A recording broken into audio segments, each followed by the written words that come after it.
mulch. Not too thick, but not too thin. Without an actual concrete number, that's not very helpful, is it? Like we've always said, bare soil is a no-no. And as conscientious growers, we take the opportunity to mulch whenever possible. The question is, what's the right amount? Hi, I'm Jeff from the Ripe Tomato Farms. Welcome to another episode of the Garden Quickie, the show where in 2 minutes or less, we mention mulch at least once. And today, it's going to be a lot more times than once because the whole episode is about mulching.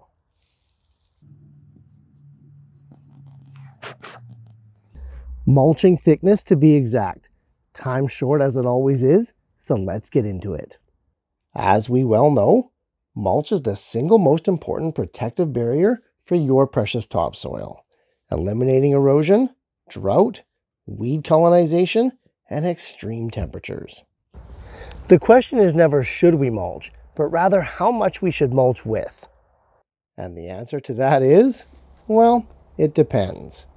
You see, mulch thickness is a factor of the time of year, the climate you're growing in, the crop you're mulching, and the material of the mulch itself. Too thin, and you'll get no weed suppression.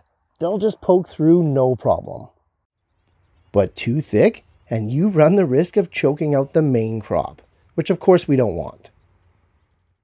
With all those factors combined and interacting with each other, it can get kind of confusing sometimes. So, let's look at a couple specific crop examples to show you how I tackle mulch thickness.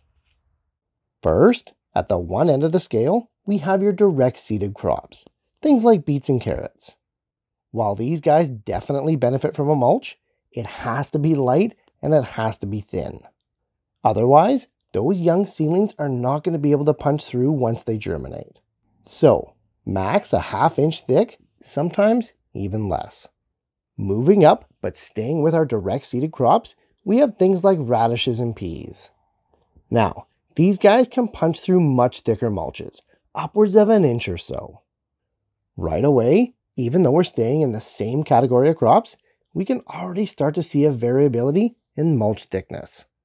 Okay, moving on, we got our transplants. Crops like peppers, tomatoes, zucchinis, and even strawberries. Go around 2 inches thick to really cover that soil. The plants are well started and already growing above the mulch, so there's no risk in burying them.